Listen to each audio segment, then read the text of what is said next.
Hello and welcome to a special Focus on Africa debate. I'm Alex Jakana. Now, we're in the radio theatre here at BBC New Broadcasting House talking about the nature and the future of democracy on the African continent. Can Africa reinvent democracy? Should it reinvent democracy? Well, it certainly has the potential. Africa has been described as the world's youngest continent, with an average age of just 19. It is also young in terms of democracies. Many countries gained their independence in the 1960s, and it was only in the 1990s that many one-party states reverted to multi-party democracy. More recently, there's been a wave of new democratic movements. The Arab Spring, for example, which began in Tunisia. And Tunisia, you remember, has just completed its first successful and peaceful presidential elections. In this debate, we'll explore the impact of Africa's young population on its fledgling and more established democracies. We'll look at the challenges as well as the changes facing democracy in Africa, like the impact of the social media on the political process and democracy. We'll also assess the future of democracy for the African continent. And to help us do this, we've got a panel. On our panel, we've got Nana Akufo-Addo, who's a former foreign minister, also a presidential candidate in the forthcoming Ghanaian elections next year. Jason Njoku, who is the founder of Iroko, and that's an online film distribution site. It works rather like Netflix. And we've got Ayat Neina, who is the co-founder and director of the Libyan Youth Movement. That's an online network of young Libyan activists. And finally, Robtel Nejai Pelele, who is a Liberian academic and activist as well as author. Ladies and gentlemen, your panelists.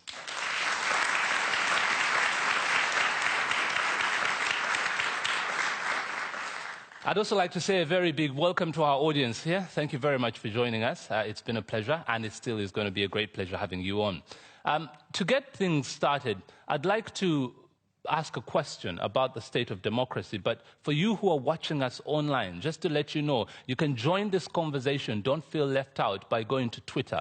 The hashtag is BBC Democracy Day, and you can just tweet, or if you're on Facebook, send your messages to BBC Africa. We'll get them in and I'll put them to our panelists. I'll start with you, Nana. The state of democracy in Africa, that's a question that many people would debate about. From where you are, what does it look like? Oh, it looks much better than it was before. I don't think there can be any. You yourself, in the introduction that you made it clear. 30 years ago, there was hardly a democratic state in the entire continent. We were under either military rule or one-party rule, one form or the other. But ever since the process began of opening up the political space in Africa, we're seeing increasingly stronger and stronger institutions in many countries in Africa. The continent continues to have lots of problems. I mean, the biggest problem, of course, being that we sit on the world's greatest resources and we have the poorest population in the world. That continues to be the case. But as it is, how it is that we're going to address this problem, we are going to address it if we strengthen the processes of democratic accountability. Okay, and I'll come to how we can make it better in a minute. But what you're saying is that from where you are, it's not the way it used to be, it's better. And is it fair to say you're saying it's not as good as it can be? Of course it can be better. So democracy in Africa is a work in progress. I mean, we're here commemorating Magna Carta 800 years ago and the calling of the first parliament in 750 years ago. I believe that's what Democracy Day is all about. Yeah, and it tells you that we're at different ends of the historical spectrum when you look at democracy here and democracy in Africa. In a minute, I'll be coming to ask what has kept it from being as good as it could possibly be, and whether politicians such as yourself are part of the problem. Part of it is also the fact that it's young, and there are many challenges that we're going to have to overcome. Let me bring in Jason. Jason, you're young, you're very successful, an entrepreneur and a business person. As a business person, a young business person in contemporary Africa, because you've got your business offices right across the continent, I think West Africa, Central Africa, and Southern Africa, you've got offices. Would you say the state of business, the state of democracy is good for business people such as yourself? Absolutely. You need security, you need rule of law, and you need a consistent focus on strong institutions to be able to enable business people just to get on with creating jobs, creating wealth, and and sort of general activities. I think, especially in Nigeria, democracy is vibrant. People are almost overexcited.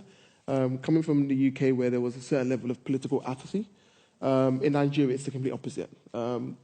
We talk about the engagement of social media. Both those in the West and those in Nigeria are super engaged, super vocal. But I think there's a fragile balance.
entrenches also economic inequality.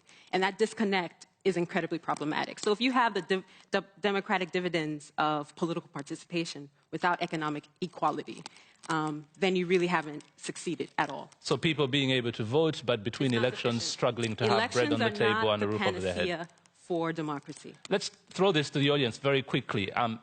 A significant number of you are of African origin. Some of you are first-generation immigrants to the United Kingdom, some of you second, third, and many of you probably have just viewed Africa from the outside looking in. What does it look like? What's the state of democracy?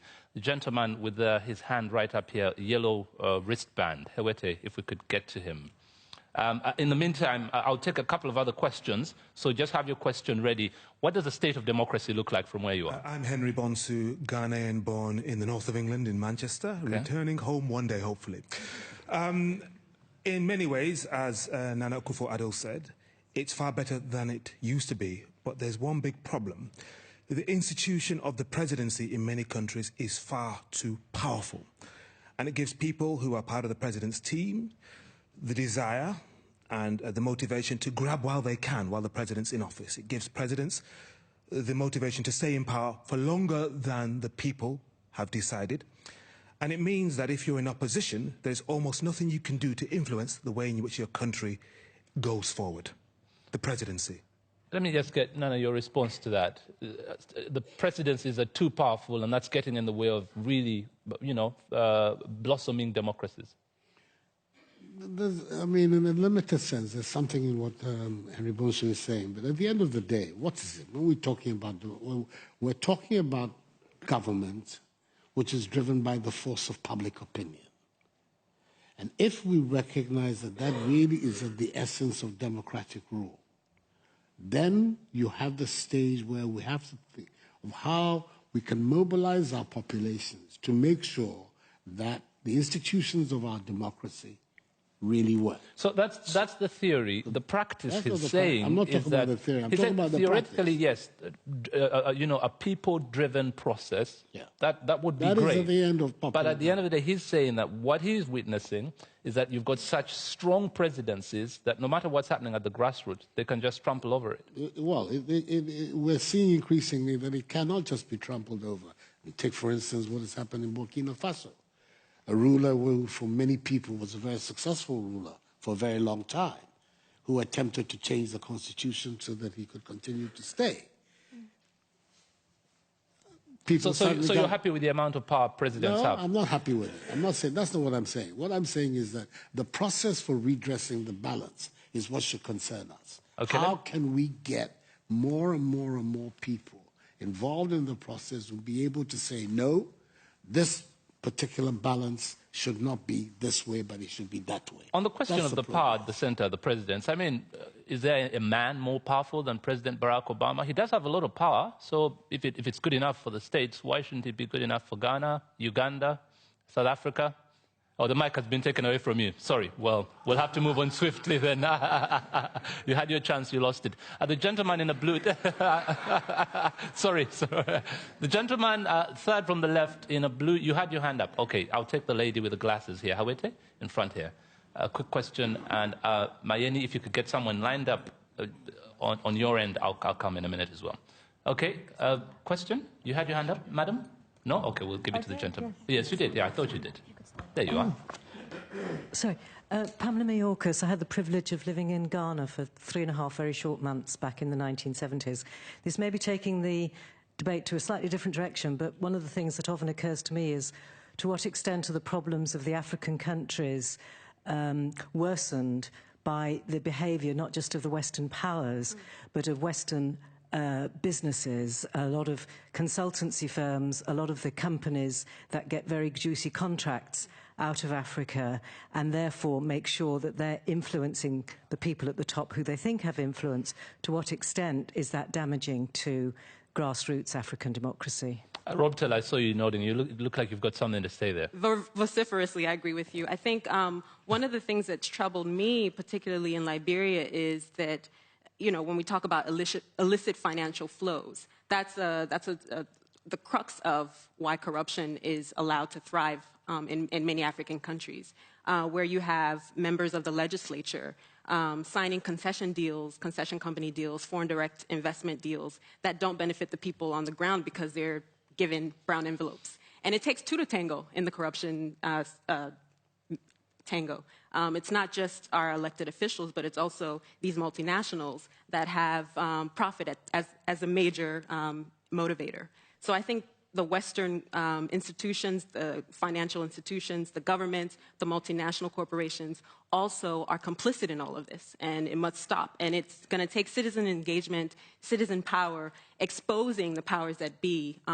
And when elections come up, even though I don't believe that they are the panacea to changing and transforming the system, that you vote them out. I'll give you an example. In Liberia, we had elections for senators a couple of weeks ago, and only 2 of the senators we elected 9 years ago have been reelected. So that essentially says that the people are fed up, that the dividends of democracy are not trickling down, and they want economic equality. That's the bottom line for them. Let me jump in here. Ayat, if it weren't for the intervention of the foreign powers and from the West as well, Gaddafi would still be in power. So we can't say, oh, stay out, and then when we need help, we say, oh, come in. Right. Which of the two is it? I think with everything, it's a fine balance with how you interact. I mean, Africa is not going to exist as a closed void with no interaction with the outside world. And same with Libya. Libya has resources that it exports to the world. So there has to be accountability and transparency with those processes inside Libya and the governments that existed and with the outside world and how they deal with Libya. So I think it goes 2 ways. If we expect Libya to develop into a transparent, accountable government, that has to function the same way with everyone that comes in to deal with Libya. So we can't have any double standards, I guess. Yeah, so we can't really criticize. I mean, the NATO invasion of Libya is problematic. So I think we have to talk about that as a reality as well. But without that support, there wouldn't be a democracy in Libya, would there? Well, that's a question. That's debatable. To be quite honest. Let me get some. But Alex, yes, Nana. Can I just add one to thing that? which is that Yeah, clearly, Ayat, you want to answer the that as well. Let solution Nana first cannot be that we go back to one-man rule or dictatorships or tyrannies. That is not the way whereby we're going to be able to mobilize the people of our continent to ensure that things that are done in their name are really done in their name. Because at the end of it, that is what I understand you to be saying. No, I'm not saying that. What I'm saying is there's a way to remove a one-man dictatorship. Yeah, but at the end of the day, the question that the lady posed about Western influence in our country, yes, it's genuine. There's no 2 ways about it. It's across the globe. It's not just in Africa.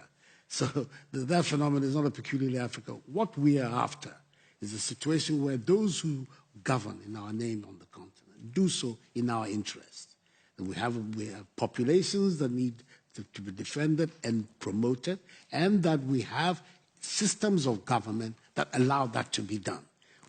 It is not going to mean perfect rule. I ask myself the question, you've said it twice, economic equality. What exactly does it mean? I mean, does it mean that we're going to divide up the pot so that everybody gets the same share?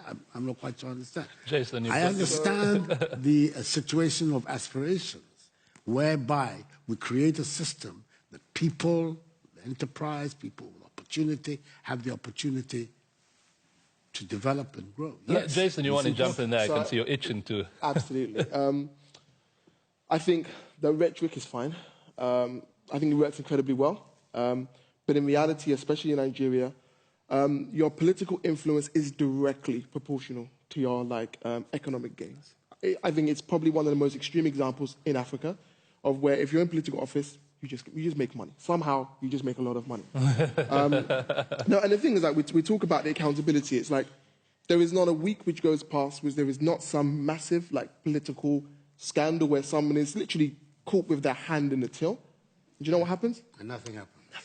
Yeah. Nothing actually happens. So it's interesting. For the benefit of those of you who are just joining us and watching, Nigeria is actually having their elections very shortly, getting ready for that. And this would be actually quite topical about this time as we talk about the power and economic wealth. You asked the question, what does that economic equality look like? And some would think you're almost sort of brushing it aside. No, I'm not brushing it because aside. I think inequality really is becoming a real problem, not just in Africa, but globally. Yeah, there's a report by Oxfam just the other day about the fact that 1% of the population owns more than 50% of the wealth in the entire nation, ahead of the Davos summit coming up in the World Economic Forum. So it is a problem. At the end of the day, when you're talking about democracy, you're talking about a certain way of ruling, certain institutions that help people govern themselves, that they do so, that people can speak out, they can openly, citizens can participate in the political process, they form political parties, they elect people to go in their name. You have a structure. That structure is not meant to resolve all the problems of human existence. It cannot, and it has never done so, and it will never do so. But what it can do is to provide a base from which important issues can be addressed by the societies that are concerned. And for me, it is extremely important that we continue to stress that the open system of government, you're talking about corruption in Nigeria. My own country, we had 30 years ago, government came into power, shot some people because they said that they had been corrupt. It has not stopped corruption in Ghana. So clearly that is not the solution, lining up a few people and shooting them. Let's come to that in a minute. Let me just take some, if you're good. Yes. Thank you very much. May I ask you just to stand up so that our cameras can get your truly handsome frame there? Thank you. My name is Anthony Selman, and I represent the Liberian Embassy in the UK. My question is about the issue of democracy. People equate democracy with multi-party systems. And we've seen that in Africa, for a country to be democratic, we've seen the existence of several political parties. For instance, in my own country, Liberia, there are 22 political parties. And this is something that gave rise to disunity after the elections. We've seen Western democracies, for instance, the United States, they got 3 political parties. Even the UK, there's less than 5 political parties. But Africa has been made to understand that for you to have a democratic system, you must have a lot of political parties. There are no limitation. Is there a way that... you're not suggesting that there should be a limit on the number of political parties, or are you? That's how Africa could reinvent democracy. That's what I'm putting to the panel. By law? Yes. By law? Not by law, but by design or by consultation.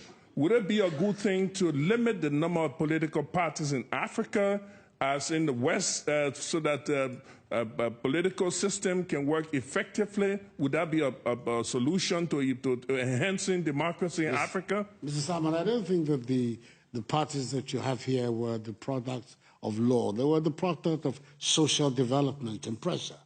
And that is exactly what is going to happen in our own continent. That today, I keep coming back to it, democracy in our continent is a work in progress. 60 years after independence, most of which were under non-democratic atmosphere. Today, we're now coming to grips. Little by little, some of these matters will be resolved. Small parties continue to exist and have no influence. After some time, the people in them will make their own decisions as to whether it is necessary to continue down that path.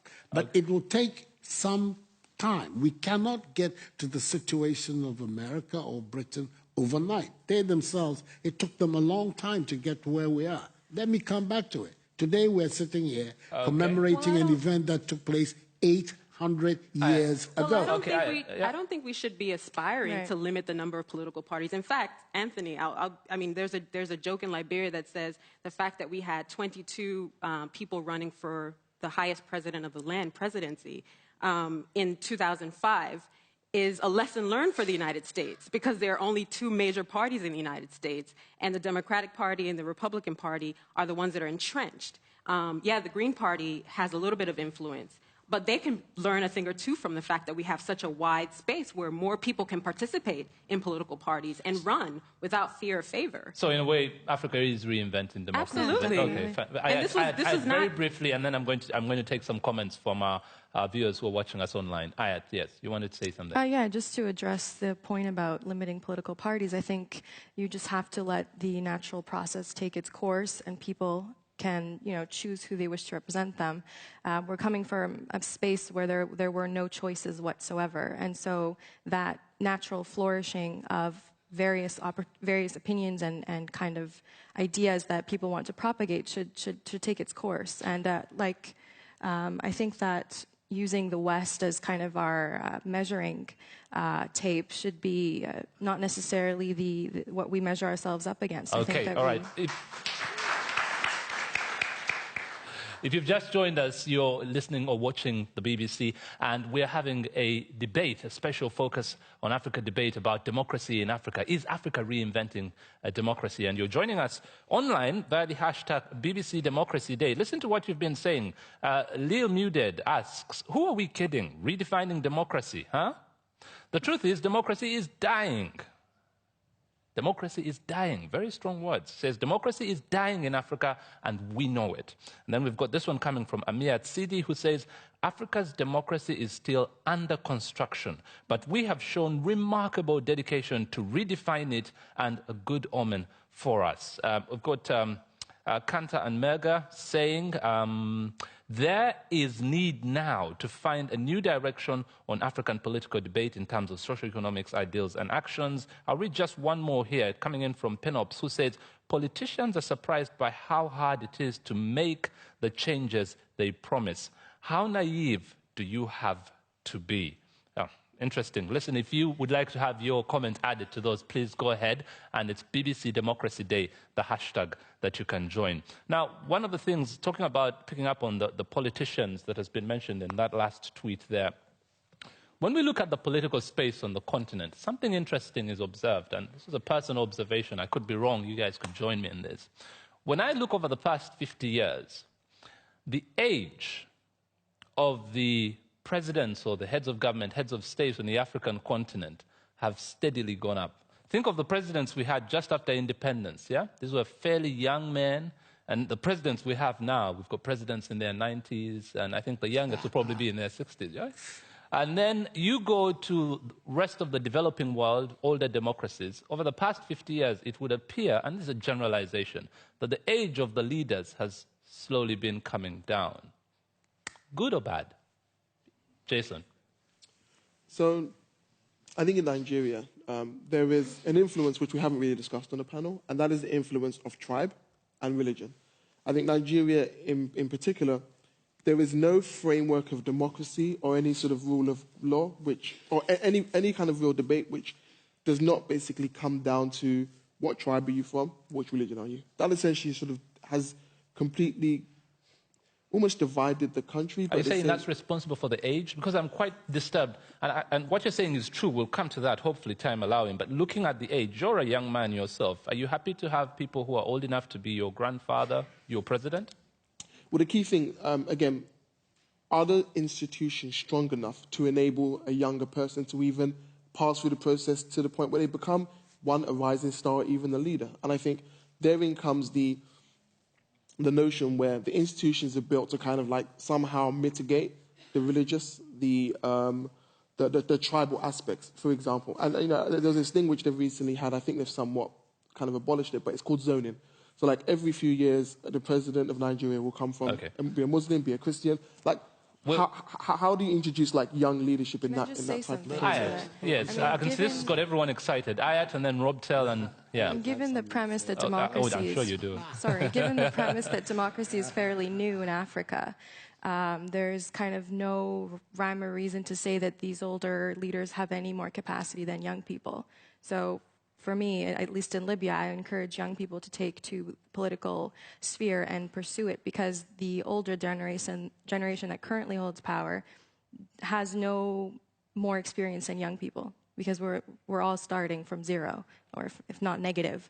But they currently don't hold any more capacity or experience than young people today. All right, so that's been agreed. Would you say that part of the problem is the fact that the men at the top are really old, or the men and women? Yes, they're fairly disconnected from the populations that they presume to represent and govern. Let's take a look at the Arab Spring. This is what you were pushing for. Young movements such as yourself started in Tunisia. Interestingly, the man that's been elected in Tunisia, peaceful elections, is what, 88? Was that the Arab Spring you were hoping for? Definitely not. But it's a process. Rob, tell. I mean, I think that for me, the important point is not so much the age, although I think age is a problem, and it can be very concerning. But I've met very young people who are incredibly non-progressive in their thinking, just as much as I've met older people who are non-progressive in their thinking. And so what I aspire for is a person of integrity, a person who is committed to transformation in my country, Liberia, regardless of their age. And I would like to see a younger person who looks like me and maybe has some of the same kinds of thoughts I have. But if that person comes in a different guise, then so be it.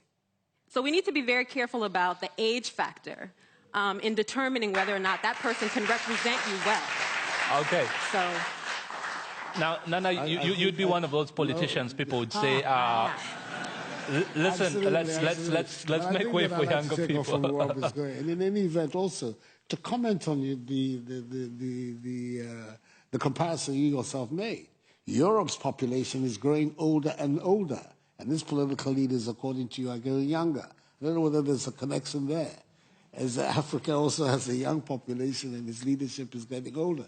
I don't know. It seems to me there seems to be... That's very interesting. Let me get some comments. All right. I think let me get some comments in. I've got, yes, madam, your name and your question or comment. Hi, my name is Chi Yusanga. I'm a community organizer here in the United Kingdom.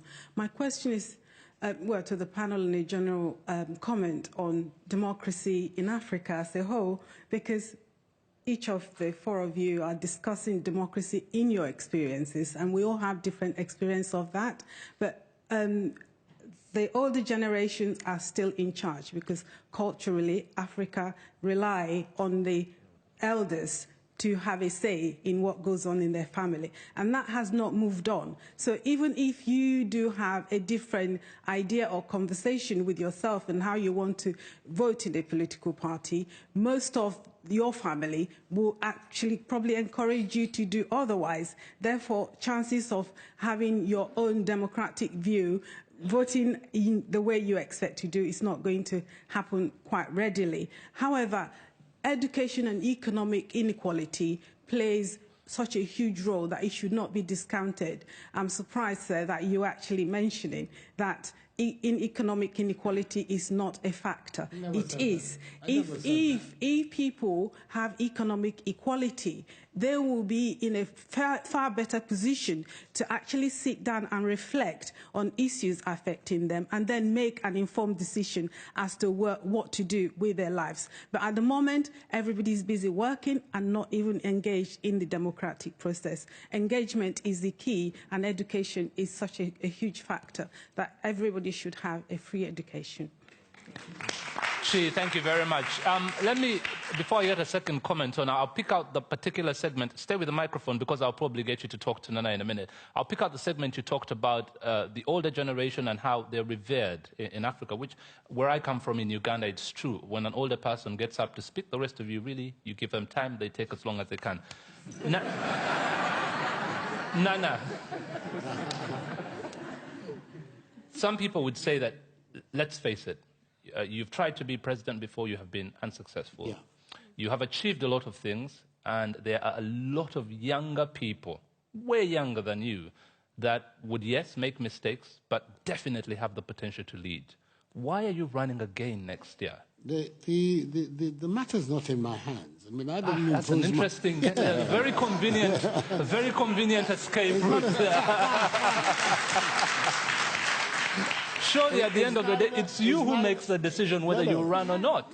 I made the decision to present myself to my party, asking them that if they agree, I want to go again. Should you have, though, why didn't you find someone younger to put forward? Just like some of the people in the Democratic Party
Rwanda go from my hotel Rwanda sort of expectations of it to where it is today. And what I realized when I spoke to people was that Kagame's been in power for almost 20 years now. When he came into power, and over a period of time, he realized that he needed like fresh young people to sort of staff up his institutions, not necessarily in like elected positions, but just in terms of the bureaucracy to sort of help him rule Rwanda. What he actually did was his generals and his like people who were loyal to him, he removed them from positions they were expected just to sit in, and staffed them with like young individuals with a very long-term perspective that if Rwanda's going to be great, it needs to address the young people. It needs like it needs young, youthful, new, fresh ideas to kind of engage not just the rest of the world, but Rwanda as a very small country. And I contrast that with the Nigeria that I know where, no one has taken the right for a young person to try and run a political office, but try and run a political office in Nigeria without someone saying, do you know what, you can have that position. Do you know what? It does not happen. Now, I can only speak of Nigeria, and this is a Nigeria that I live in and I see every single day, especially in this political climate. But there is still that requirement for somebody, usually very high up in places like Nigeria, where they give you that position. Okay. It's not something you even remotely think that you can take. It's given to you. Okay, let me go to Rwanda, which you've mentioned. An interesting debate that will take place, and I'm sure you've come across this debate having been to Rwanda several times. Some people ask, does Rwanda really qualify to be a democracy as we understand it, if you're going to use it as an example for a place where it's working? So, it has strong institutions. I would say somewhat independent from the government. It has security. Again, Rwanda is most definitely the most safest place I've ever been to in Africa. And more importantly, it has this long-term perspective to actually want to build the future. So in your books, it ticks all the boxes, therefore qualifies as a democracy. Yeah. So just one last thing, just to kind of put this into perspective. So when I decided to put my office in Kigali, a lot of people were surprised. I could have placed my office in Kampala. I could have placed it in Nairobi, which is typically people's first expectation. I could have easily placed it in Dar es Salaam.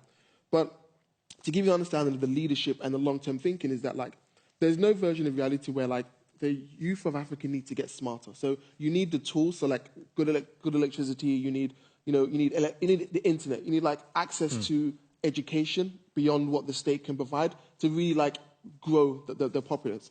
Rwanda recently have been the first African country to put fiber right across the entire sort of nation. So it's the first nation which has 4G right across the board.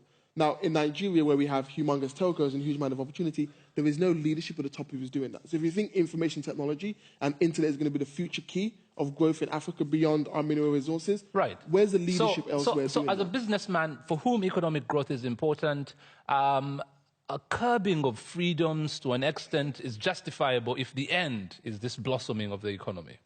So is that sort of the reinvention of democracy you have in mind? Let's tweak it a bit. Let's turn down on the freedoms and the rights so that there's space for economic growth. So I would never advocate any type of sort of control of democracy as is, but it needs to be set in the context of, great, everyone can vote in Nigeria, but you know what? Thousands of people die, and there's almost like a mini civil war going up in the northeast of the country.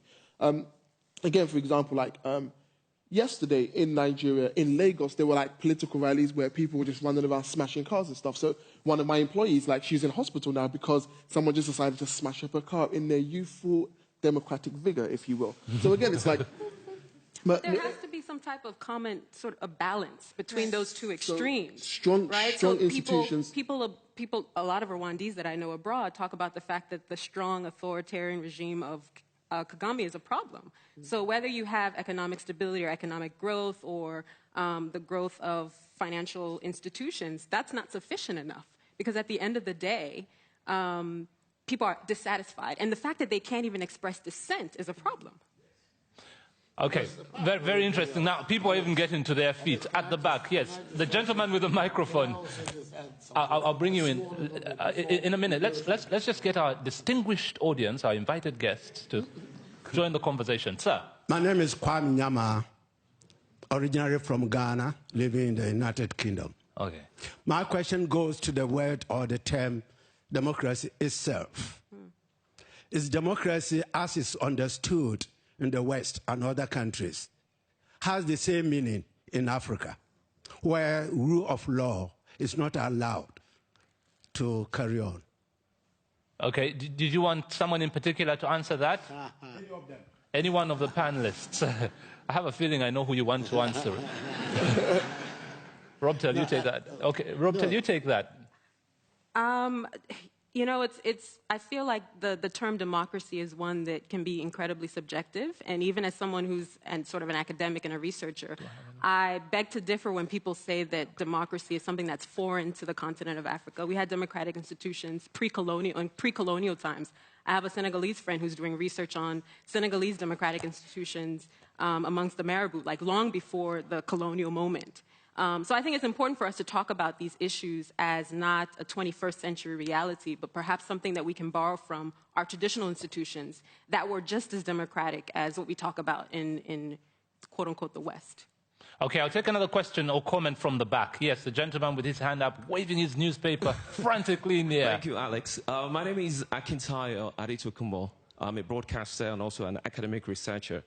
For the past 5 years, I've been looking at Africa's image problems and the Western media. Africans are very, very quick to jump in the bandwagon of people saying, yeah, the Western media is responsible for all the conflicts being reported in Africa. But I want to also talk about democracy. We've been talking about strong institutions in Africa.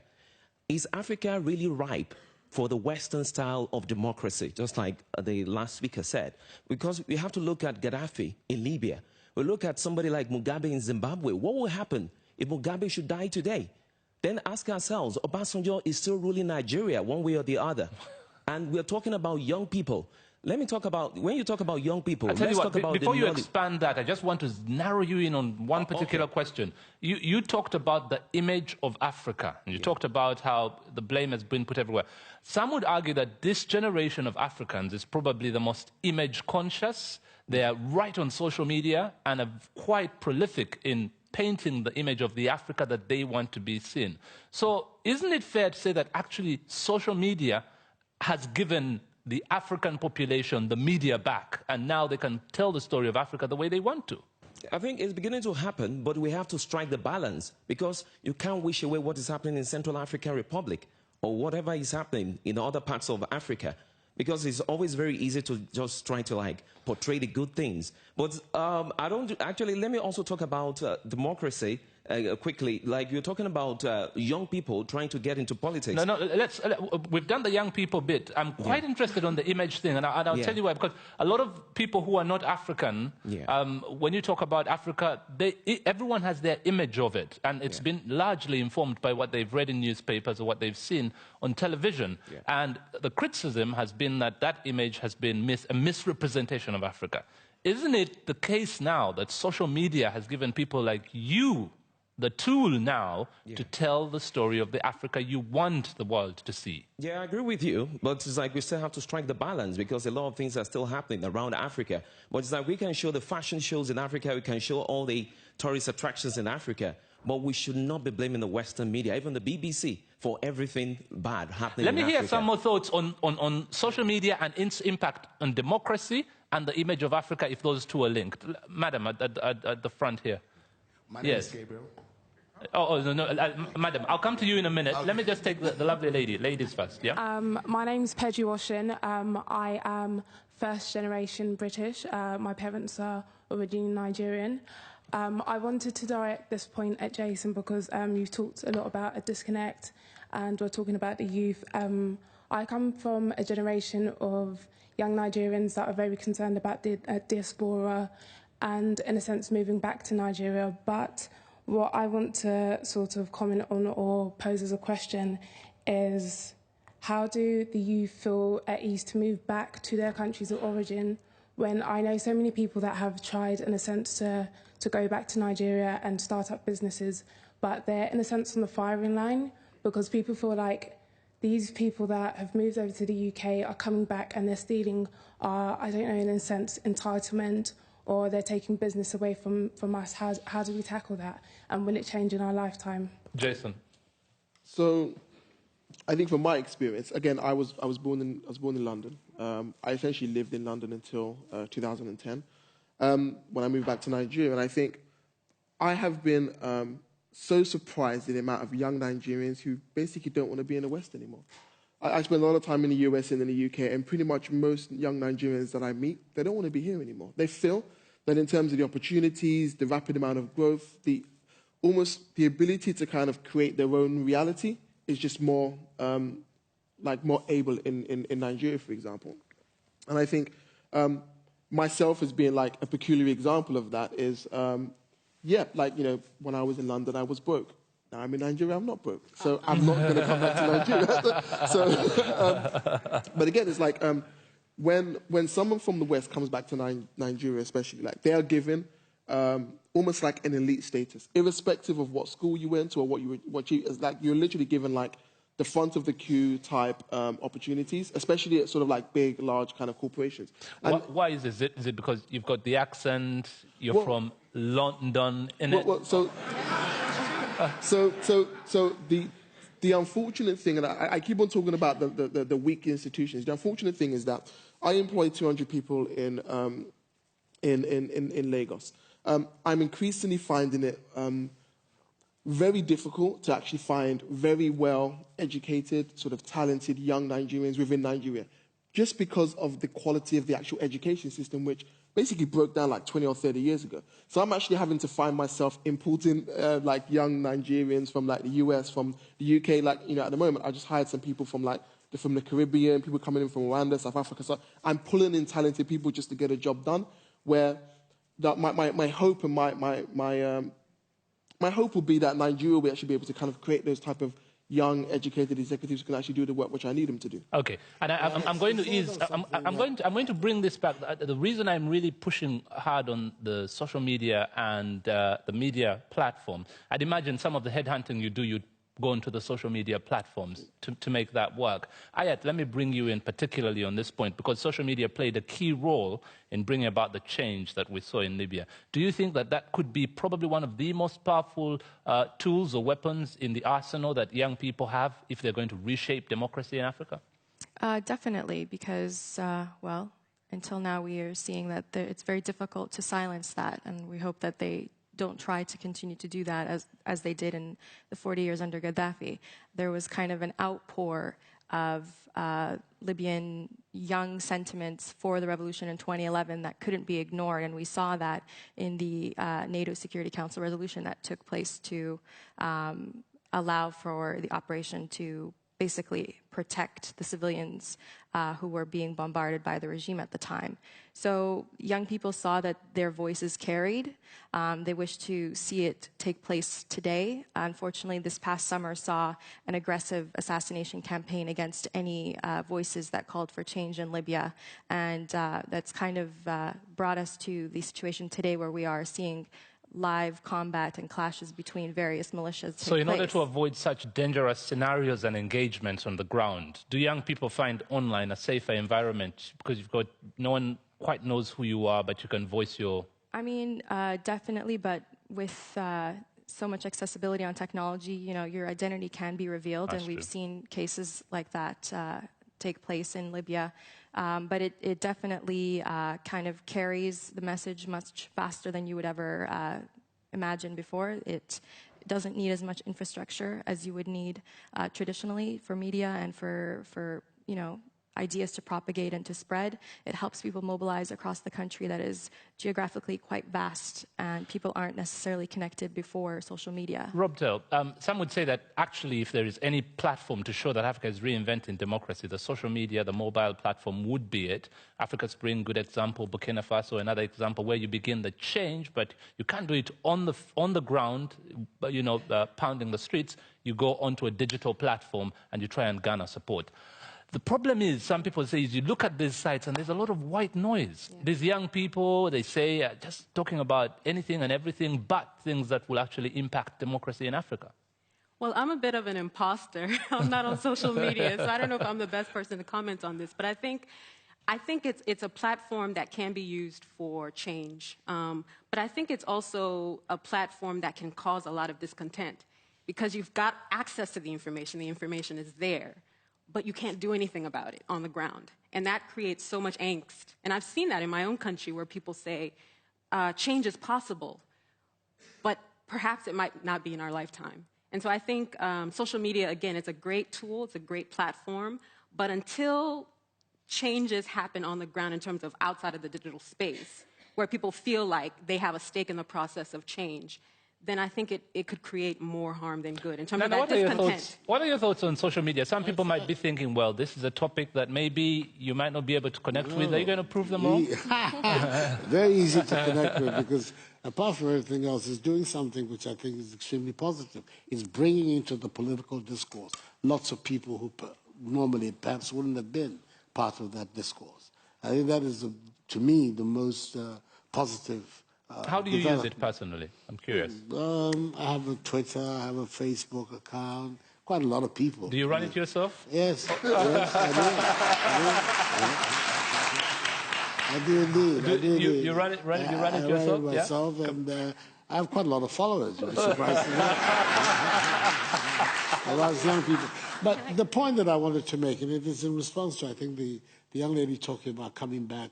I think there's one simple truth that all of us on the continent have to recognize. Nobody is going to build this African continent for us but ourselves. Europeans will not do it. When they involve themselves with Africa, they have their own goals, which they have been serving for centuries. The only people who are capable of building the Africa that we want of the future are ourselves. And we can do it, and we are best able to do it is if we are focusing on creating the institutions of governance in our countries that allow us to do so. Nobody is going to come out. Western media has its own goals when it is projecting Africa. That's fine. I'm going to have to step in here because the clock tells me we're running out of time. But I can hear... Just feel free. I can hear you pushing big on institutions. I'm going to come for some closing remarks, and Rob, to hold that, keep that on ice for me. Let me just very quickly get a comment. Sir, I see you, but a gentleman has been very patient, waiting at the back. Make it brief. Okay, fire. Well, my name is Gabriel from Aba Radio UK.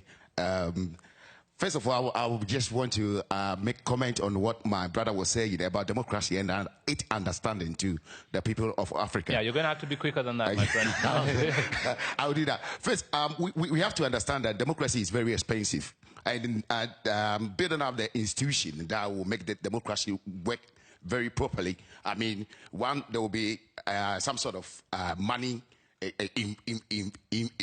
involvement. And education play a very big role in democracy. We can see Africa. So I'm going to stop you there and just tell you what I've heard. Okay. In your opinion, for democracy to work well, money and education. Yeah, money and education. Okay, thank you. I'm sorry, I'm going to have to stop you there, but thank you for that comment. Yours, very briefly. Yeah, thank you. I think the fact that we're here today, Michael Lanza, I'm chairman of MPP, New Patriotic Party in the UK. The fact that we're here today is itself significant. And what I would like to say is that we should be celebrating what Africa has gained in our democratic experiment, especially over the last 25 years. And that is? The 30 years, well, the fact that we're celebrating freedoms, we're celebrating freedom of association, freedom of expression, etc. So whether it's in your opinion, there is a lot to celebrate. Belina, as demonstrated by Kennedy, it's important that today we're celebrating these things. I've got to stop you there. A lot to celebrate. That's what you're saying. Am I right? Okay. Thank you very much. I'm afraid we've run out of time, and I did want to get some closing comments from everyone, but sorry, we ran out of time, but thank you very much for coming. Okay. Oh, okay. I've just been told we've got a few seconds. Can I take Rob Tell? I just wanted to comment about the whole idea of going back. Going back. I think one of the things that we have to do as those who come from the diaspora is to come back with a spirit of collaboration and not condescension. I think that's the first thing, because when you come back with this notion that you know it all and you have all of the answers, people, of course, will resent you. So you have to be very careful. Thank you. Collaboration, not condescension. Yours? I think that the world watching Africa needs to kind of sit tight and watch that and know that this is a long process that's going to take its time, and then we have a lot to see. I got yours, didn't I? I did. Iroko, I did, as well as Nana. But thank you. Listen, thank you very much. A very big thank you to our panelists, Nana Akufo-Addo, and I'd also say thank you very much to Jason Njoku, who's joined us here online. Thank you very much to Ayat Neina, and I'd also like to say thank you very much to you, Rob Tel Pele. A very big thank you to our audience. You have been an amazing audience to have. Thank you very much. Clap for yourselves. And I'd love to save the special thank you to you who's watching online. Thank you very much for joining us. And remember, the conversation continues on BBC Democracy Day. That's the hashtag on Twitter. Thanks for joining us.